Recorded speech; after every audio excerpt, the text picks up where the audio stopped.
So yeah, where could people go to listen to all of you guys' music and to watch all of you guys' music videos? What's the best place where? Well, we have an Instagram, which is Goddessmusicgang Music. So at Goddessmusicgang Music, and on there you'll find a link that takes you to a link tree that has links for all the members of Goddess Gang in there, where you'll be able to find us on there. There's also a link on there that takes you to Goddess Gang music channel on YouTube.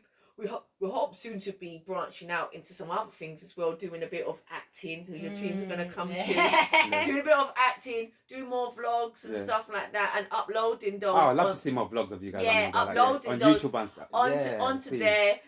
Things like this, we'll be creating playlists that will put us onto there as well. Okay. So you'll be able to go onto Goddess Gang YouTube channel and see all of our stuff. We've got playlists in there where we're all on the playlist as well. We're really looking forward to that. Yeah, Goddess Gang Music on Instagram right now is the hub. Do you have a personal YouTube account? And Linktree. Do you have a personal YouTube account? We each have personal YouTube accounts. Tell the people your personal ones as well. Takes it to there, but Sophia, what's your personal? Okay, mine's my YouTube. Yeah. My socials is Sophia. Like my music comes up as Sophia. SOFREEYA. Like so free. Yeah. And on YouTube it's Sophia space soul. That's the name of my channel. And that's also my Instagram. Oh yeah, you met my brother? No, he ain't in there. It's my food that was warmed up. Oh. Yeah, and Serena. Oh, come. We are. I like it when people make themselves feel comfortable, man. It's nice. It's nice, man. Sorry, I didn't even ask you. No, man, that's why. There is the mutual. Where's the alkaline? No, that's why I even tell. No, I tell most people. Make yourself feel at home. Oh, this is a family home, man. That's nice. I literally thought she was in the kitchen with my brother, you know. He said he's gonna do some food for. We're gonna do some food soon together.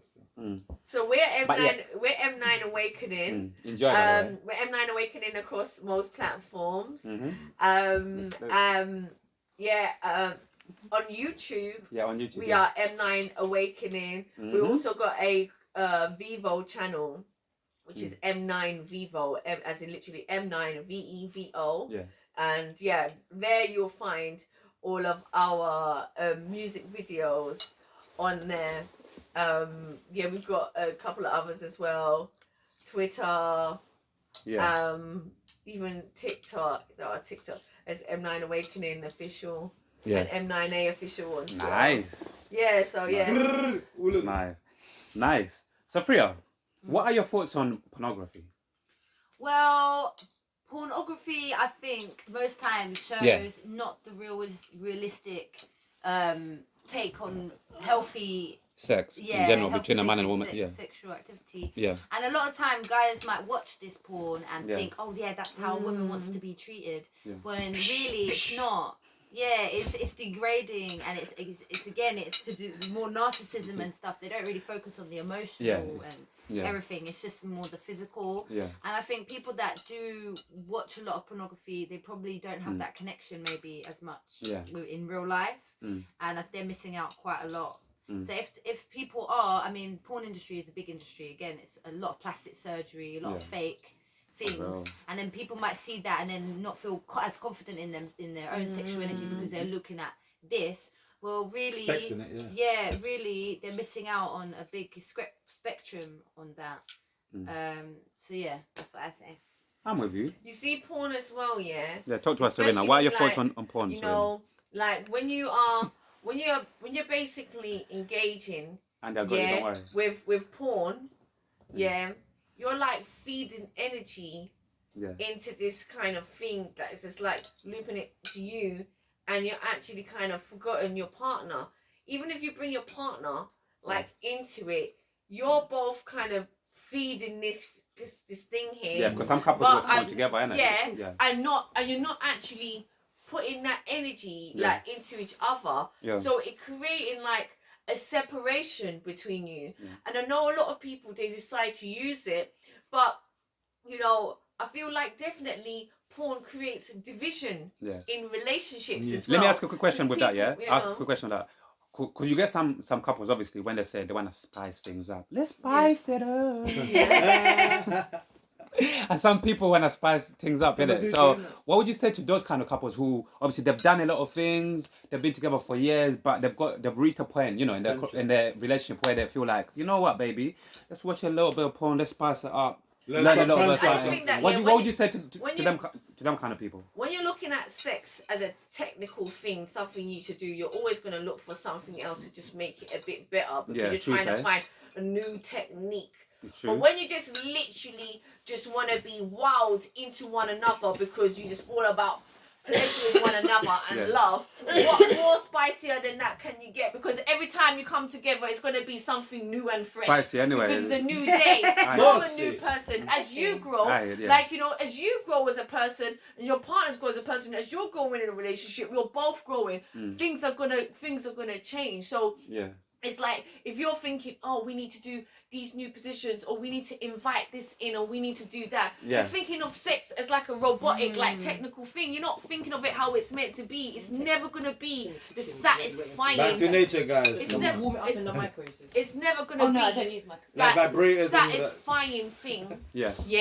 That you need from it. Because it's not gonna have that spiritual essence to it. And I know I speak from personal experience, not to like delve deep into those experiences, but you know, like in the past where I had partners where like I cared deeply for them.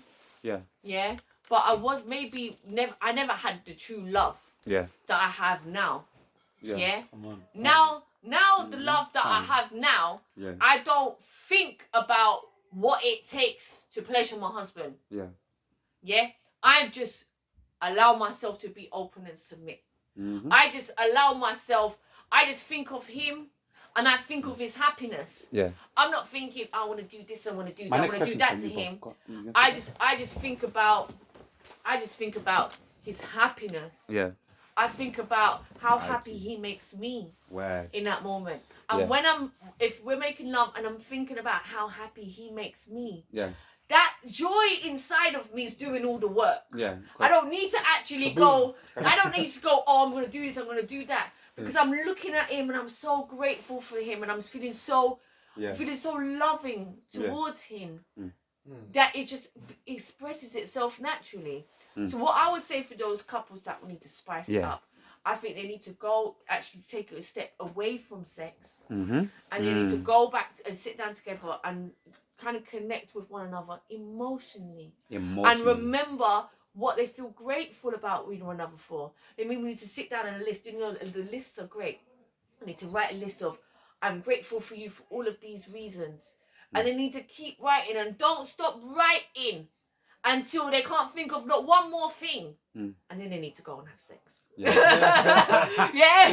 Right? She summed it all up. Because literally in that moment they'll be like, I'm so happy for you, whatever. And he's going to be thinking, I'm so happy for you. And trust me, they're going to have they're going to make the best love of their lives in that moment. Because they're going to be like, thank you so much, thank you, I love you. This is a perfect segue to my next question, Like, what is it, honestly, like, there's a lot of people, like, in this day and age with breaking up, getting with other people, breaking up. You don't see it with a lot of people, like. And also, I've got this thing that I see with you lot that I find really, it's like a breath of fresh air. Since the first time when you lot sat on that couch here, you see usually, how can I say?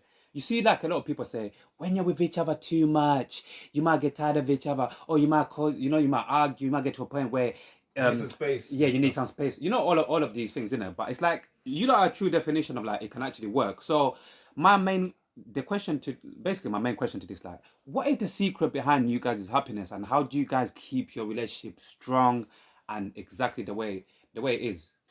Yeah, so because it's like, from even last time I saw you, it's like you have gone from strength to strength. Literally, it's like, and it's beautiful. She's literally my twin flame. Like, everything that. What's the secret? The secret is to pick the person that that you can accept their errors, like, and that you have in yourself as well. So, like, if she's like sometimes annoying, you know that you're annoying you're seeing your reflection. You're just accepting that part of yourself. Otherwise, then if you don't like that person, then why did you pick them in the first place? That's a mad one, yeah.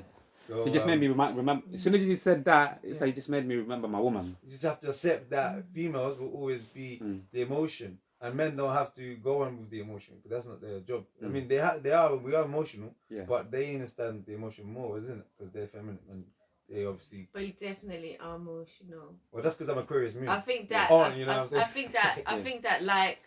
I'm very imperfect. Yeah.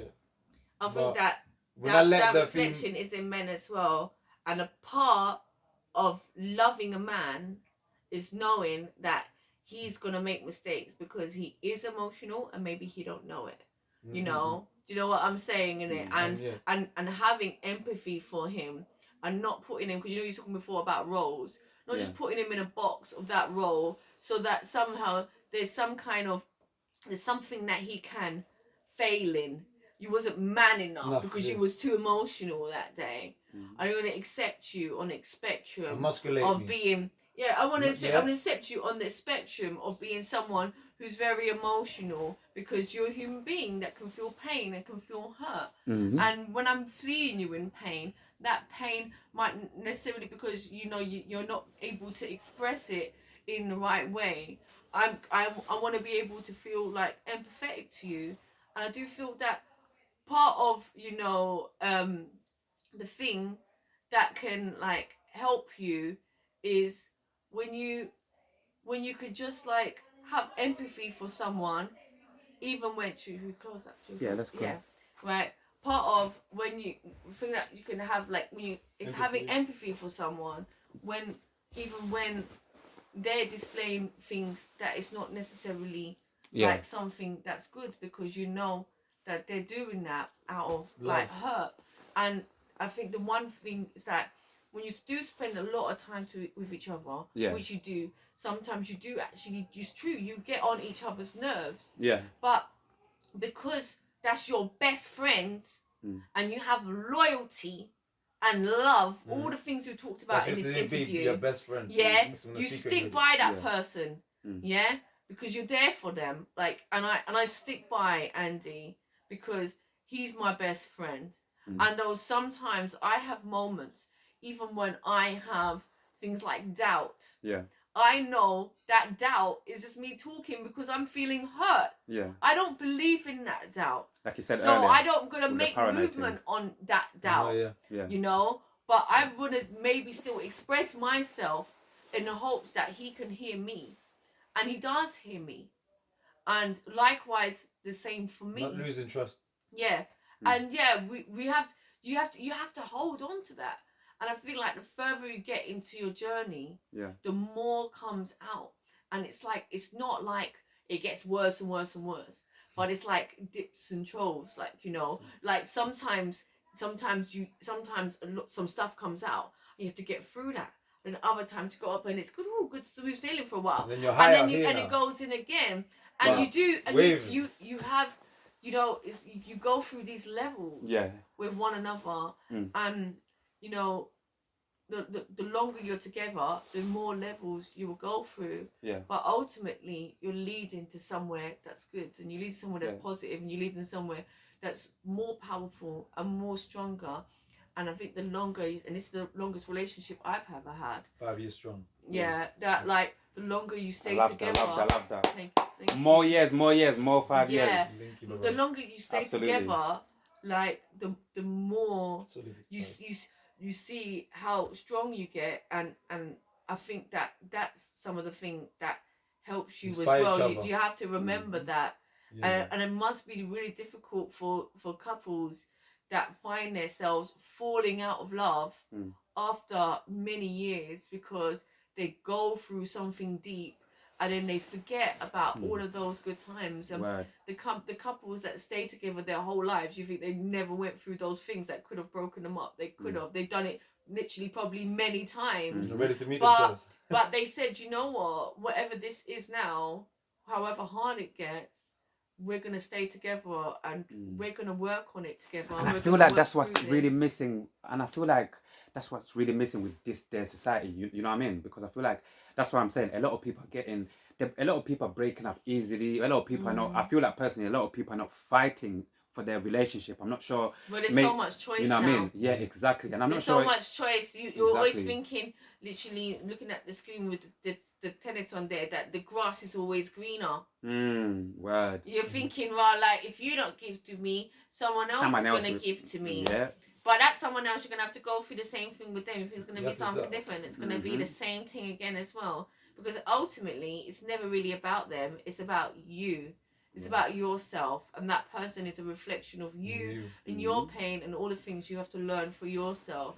So as you grow and become someone who's more accepted and more loving of yourself, that's when you have a relationship that's more accepting and loving to you, innit? So, like, I know definitely sometimes I even have, like, a lot of anger, you know, and I might see that reflected in some ways in him. And I respond to that with anger, ironically. But she doesn't know it. But it doesn't work. It's the auto mechanism that a female just expresses. It's just sometimes. a humbling experience. Even now, talking about it, like, it's humbling. You get to that point where you have to go, what do I choose? Anger or love? Love. All right, guys, love, please. And you want to keep the relationship, keep going, striving. Yeah. You do say love. Yeah, but first lesson is breathe. It's all in the breathing. It's in that pranic flow, yeah? If you can control it, but that's why meditation comes into action. That's why it's good to learn about it and align your chakras, because when it comes to arguing out, you're just like, with the flow. You just give in, and then sooner or later, she will start having realizations about herself because of my calmity. So, yeah. Yeah, and she starts growing from the love that I give back. So it's a yin yang. Yeah, it's not like one to the other. And choices, like, you know, that thing that when it comes to choice in it, like, you know, like, and that foundation that you're building, you know, sometimes you're building a structure. You can't live without them or live with them. Same. Can't live with them or without them. Sometimes you build a structure. I'm saying you can't live without them or live with them. I was going to say, sometimes you can live with them. Sometimes you're building a structure. Let me say, sometimes you're building a structure, and that structure is not a solid structure. Yeah. So no matter what you build on it, that a house is shaky, it's gonna fall down, isn't it? Yeah. So some relationships you go through, and it was always shaky from the beginning. You didn't build it right. You didn't lay your cement. You didn't put up your posts. The foundation is not strong enough. You didn't build it, yeah. But when you've been building a solid foundation, it doesn't really make sense when winter destroy comes, the whole structure when it's windy, because the house you put in a couple bricks wrong. No, that's the you know, you have to just take out maybe there's a couple bricks and keep building on that structure. The iron house. And I feel like that's what marriage is, isn't it? Like, marriage is part of that. Marriage is part of that strong foundation. You know, how long have you both been married for? 4 years now. Been married for 4 years. So like vows to one another and shadow work through one another, through yourself, acceptance of one another as well, feeding energy into one another so that you can both lifting grow. each other up. When you have these solid foundations, it doesn't make no sense to kind of throw away the whole thing because you didn't like how you did something up here. Because you built like a really strong foundation, and then you got to go back and build it again. Imagine people building the structure, and they only ever get to like this high. By the time they're 60 or they're trying to build a new house from crazy. The beginning, innit? You know, if you have a solid foundation, if it's shaky, you cut your losses. You understand? Is my brother in the kitchen? Find something else. Gone back upstairs. Oh, yeah. We've seen him, yeah? Yeah, I said hi, brother. Yeah, I said hi. Oh, cool. But if you, but if you just sit down. We need to finish anyway. We need to finish. I've got just a few more good but questions if you to ask. have something that's solid, yeah, don't give up on it. Word. Build yourself a tower, innit? You know, yeah. So build yourself a castle. Yeah, before we move on. You know what I'm saying? Mm-hmm. Before we move on, like, you know, me and Serena and Andy were just touching on, like, in terms of like, what is the secret behind their relationship, their happiness? Because nowadays, like, we see a lot of people, like we said, like Serena said, there's a lot of options. Like, people are breaking up easily. People are not working on their relationship. So I'm asking this beautiful couple, what was their, you know, what's the secret? Secret spice. That's the secret. You got to say? What's the splat? What did they say? What's the splat? What's the splat? Yeah, what's the splat? Yeah. I'm gonna use. No, but honestly, man, yeah, man. But even before we move on, Sophia. Yeah? Yeah. I've got a question for you, yeah? And once you answer the question, I want you three to think about it as well, yeah? Like, what is the difference? Again, I have this question, I have a lot of funny conversation with grown people in my country, because even this, it's like, when I say this, you're going to understand, because it goes into culture as well. What kind of cultures believe what. But yeah, to you, what is the difference between witchcraft and magic? Well, really, there's not much difference because witch means wise woman. And magic is everywhere, every day. And really, they're one and the same, because when you do certain rituals, like or manifest or intentions to heal the world, or to heal yourself, or to heal others, you know, some people would call that witchcraft. Yeah. Well, it is in a way, but because of like the demonization of witches and witchcraft, it's kind of seen as an evil thing. As bingo, yeah, that's. But it's not really. I think some people might have negative intentions towards other people. Yeah. And they might try and put some kind of energy on them, or thought form on them in a bad way. Yeah. But that's, I think, a very small majority of people that actually do practice Wicca or paganism or natural magic. And I think magic in general, it's like I say to people, well, there's natural witches. Like I would think I'm a natural witch, because just naturally I might say something and then it happens. Yeah. You know, that's magic. I'm speaking it into existence. Does that happen to you a lot? It's happened a lot since I was a kid. Oh, okay. Since you were I do have to watch what I say. Okay. Oh, Yeah. watch what you say. Yeah. I use my words wisely. I have to. Yeah. And then, so what was I saying? So yeah, words can manifest. Words can manifest. And then even visualization, like one power as well is like seeing something and then I can create it. But I just have to see a vision for it, and then I'll know how I can make it, manifest it out of just like nothing. I can make it then from my mental image. Yeah, that's great. That's a form of magic too. Then I could also have clairsentience. Clairsentience is I feel energy. So if I touch something, I can feel whose energy that belongs to. Like, say if someone lost something out of these three, and I just saw it on the floor and I didn't know any of them lost anything, I might just pick it up and I'll feel, oh, this has got Demetria's energy on it.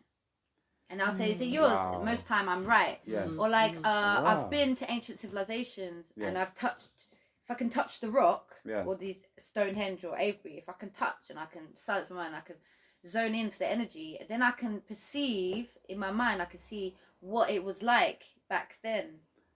That's and pick up energy, and it's called clairsentience. Yeah. Do you think certain people who cannot fathom exactly how deep it goes and exactly the meaning of witchcraft or magic, straight away they just might have like a shallow meaning to it, and that's negative, whatever? Because me growing up, a lot of people, when you say witchcraft, because obviously Serena, you just said witchcraft doesn't always have to be a bad thing, if you know what I'm trying to say. But depending how you use it, or depending like people's intentions on how to go about it, you get what I'm trying to say. But certain people, because they're not really educated like that, certain people, as soon as you said the word, just the actual word, they think, oh, that's negative. Oh, that's yeah, you get what I'm trying to say? Yeah, I mean, people. Where it's like, it just depends. Yeah, I've got a crystal stall in Brixton, and I burn sage. That's how I clean my stall and stuff. Yeah. And at first, some people were like, "Oh, doing juju.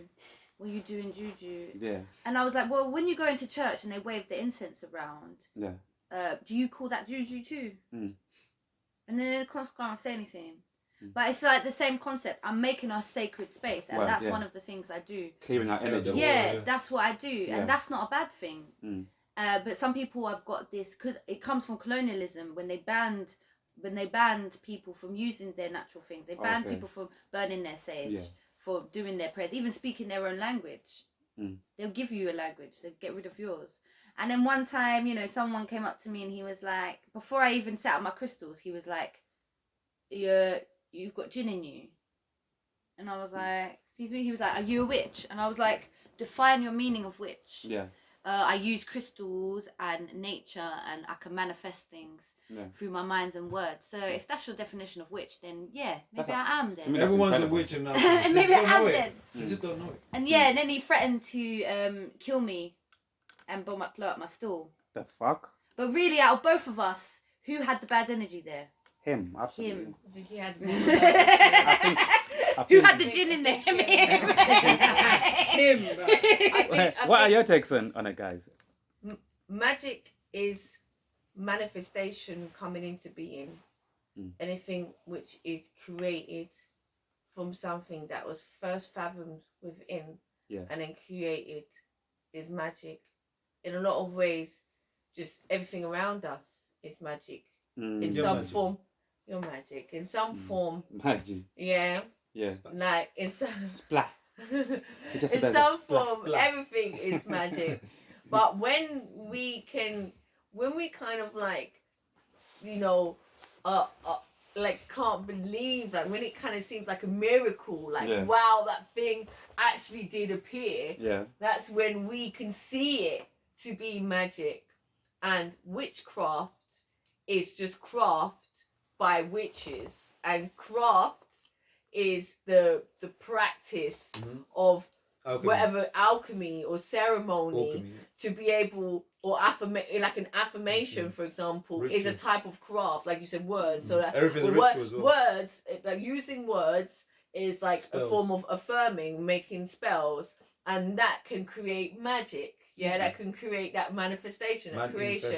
And witchcraft is craft done by witches, which a witch is just a practitioner of craft or practitioner of alchemy. So society priestess creates it to be so society creates the I don't blame society for what they feel, because as I said, they have religion, so they believe in jinns. Well, They believe in devils and that. They believe in that negative energy is powerful over you. They don't know that the same negative energy that you're so scared of is just a projection of you somehow. Yeah, right. So they got like fear, over that. Yeah, right. They got the fear over that. So when they see those things, and this is what we were talking about before. Fear is so powerful. Yeah, that is hard to think about anything else when you have fear. You know, so if they see something and they say, "Oh, that's a witch," they're just going to connect it to the fear. They're not even going to think. They're going to think, "Oh, actually, what is a witch?" They're not going to start asking those questions because they got that fear in their mind. It's there. I was scared of the dark. I was scared of the devil. I was scared of all of these things all the time, like growing up. And I had to overcome those things and see the beauty, you know, in those things in the dark, and see my own image in the dark, giving me love. To remind myself that it's just darkness. It's just darkness, and it's actually a powerful place where I can sit in. And if I make this room pitch black dark right now, I'm in another dimension. It no longer looks like this room. I perceive it completely different. And because I don't see anything else, I have no obstruction, nothing to distract my mind. I'm actually so much easier to connect with what's within. And I realised there in the dark, lying this special place for me, feeling connect. And those are some of the things that helped me to realise that this which we connect to darkness, it's not actually that at all. It just takes you to really look at it and look past that, like to see what it is. So I go by witch, I go by pagan, I go by priestess in some form as well, because it's a practice of spirituality. It is all of those things, and what people think about that now, I don't care at all. I just give love to everyone anyway. And those who ask questions get answers, like you're asking questions now. And then they get to see. So it's their own humility, it's their own journey, it's their own ability to give love, even though they're scared. That helps them to see that light and helps them to actually get closer to what that reality is, isn't it? So we practice craft, we practice alchemy.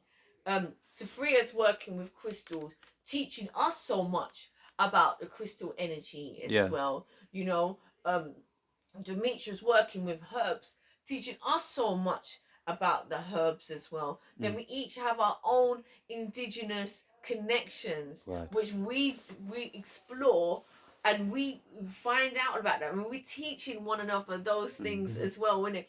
So we're then able through each other to learn all of these different forms of craft, and it's like so exciting, and it's a whole new world, and like I just really, I only, yeah. Age of Aquarius, man. I only wish for people, literally, if you want to go to another dimension, if you want to go to another form of yourself, if you want life to be more, you ask me, how can you spice up your life? Yeah. If you want to spice up your life, you have to learn some craft, because craft brings you into a world where you can just create any life you want for yourself. Craft or witchcraft in general. I told you, witchcraft is craft performed by witches. That's all. You understand? That's like if you say boyfriend. Yeah. Your friend who is a boy. Yeah, and that's it. Yeah? See the so there's nothing wrong with the word witchcraft. That's what they will call witchcraft. But they make the word witchcraft to be something that's seen on TV. Bingo. Because that's a little test for you. You're educating these people right now. You guys are educating these people right now. Craft in itself is performed in so many different ways. You go to the church and you pray. That's craft. You understand? You drink the symbolic blood and eat the symbolic flesh. Put the holy water on your head. Put the holy water on your head. Say again. You drink the symbolic blood and you eat the symbolic flesh. That's craft.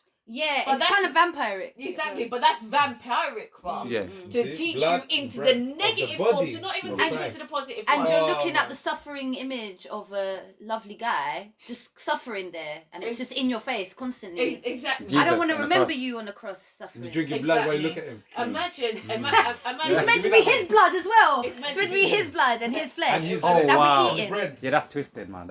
Exactly. If I love you, why am I going to drink your blood and eat your flesh? Blood rituals. Imagine, literally. That's crazy. That's literally. There's so many things that we're doing that is craft, but because we only connect craft with witches, we all need witchcraft because witches are consciously creating their craft, while everyone else is just performing craft without even knowing. Yeah, you know what I'm saying? Life is magic.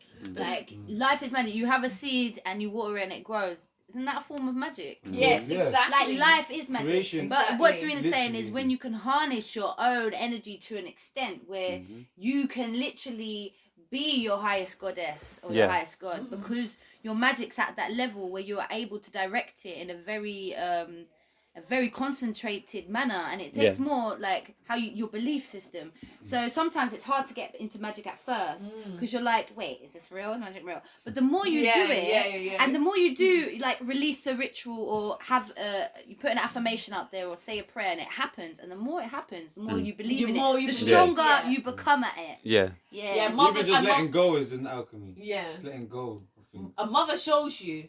She shows you like. At first, when you're like, oh, I'm not sure if I believe in this, and you hear that little voice go, just try. And then you start trying, she's ready to show you straight away, look, it's going to work, baby. And like, boom! It works straight away. You know, like, because like, one of you, she was showing me about, using pendulum. Yeah? And me and my pendulum, don't always get on, because we have kind of like, we like, my mind is sometimes in the doubt. The doubt goes, I ain't really meant to find this thing. Yeah. No matter what pendulum I use, I ain't gonna find it. And I'll talk to Sophia and she'll just go to me like, so she was like, oh, you got pendulum in it? Yeah. And I'm thinking, it's not that simple, but you know what? Do you know what? F it. Yeah. I'm gonna try it anyway. As soon as I start trying, I say, oh, whatever's by there, boom, boom, boom. Even if you just pretend, you still get I go and look, and the thing is right there. I'm like, okay, calm. Literally, spirit is always trying to show you that she's working for you. Yeah, that as long as you harness the power. Now, the thing about it is that you're gonna go again, just like your relationship, through dips and troughs with spirit. Sometimes it kind of makes you feel like it's not working, and you have to put faith into it. That faith, to get through that's it. The power. And then it comes back. So, but as long as you keep the faith and you keep going, it just gets more and more powerful. And like literally, like that's why, like obviously, like I'm like half English, half Like I half manifested my queen here. Yeah, You see me? yeah. A manifestation. Boom, So, right here. so for me, the spirituality I'm drawn to is the Wiccan spirituality. Yeah. And also the African spirituality as well. I'm drawn to that. I'm also drawn to the older the Mayan and native, depictions. And then funny enough, recently I found out I did the DNA thing, and we saw like we got family all up in Panama and things that are like literally indigenous like to those areas. Yeah. So it was funny like I actually have got those Got some reason of to go those Panama now. yeah some of those I've got family living there now. Like some of those, like nice. some of Sour those. sauce. Panama is Sour sauce need like that. this big. Connect. Oh my days! Don't say that. Yeah, That I raw love guy sour lives sauce. in Panama. Is it? The raw Idris. Oh my days! Sunfire. Yeah. So yeah, that's what I'm saying. A lot of Jamaicans in Panama. Yeah. So yeah, I found out that I got Nigerian, it's West African, like Panama and England. That was my whole makeup. And it's funny enough, those are the indigenous cultures that I'm drawn to learn their like ancestral ways. So I'd be using Wicca mainly mixed in with like vegan version or pagan version of Ifa. Vegan. And also incorporating some of those like Mayan deities and stuff like that. Do you know what I'm saying? So and for me that just works. It's just worked tremendously. It's worked so well that who I teach it to, they use it to, and it worked for them. It's changed their lives already. So definitely guys, start practicing witchcraft. It's changed your life, man. And don't fear nothing. Just don't fear the cars if there's tarot reading. Don't fear none of that. We're out here, we're doing our rituals in the woods and connecting with Mother Nature. Don't fear my sisters out here. Trees My wife, and burning the fire. Yeah. Do you know what's funny? Yeah, so I just want to put this in. You made of fire. Because I saw a joke about this. Elements. It's like when you're a witch, you like standing around a fire is hard because the smoke always comes to you. When I saw that meme, right, like it was like a meme with a person standing here with the smoke blowing right in their face. It's like that is so true. Yeah. Like I was like, oh my days, like I can't stand next to a fire and the smoke is like no matter where I go around the fire, it's like the smoke's going. Yeah. Like following me, like blowing right on my face now on the fire. It's funny, so it's like literally spirit. When you start practicing, you are the spirit. When you start practicing, all matter, every little particle. Yeah, spirit is constantly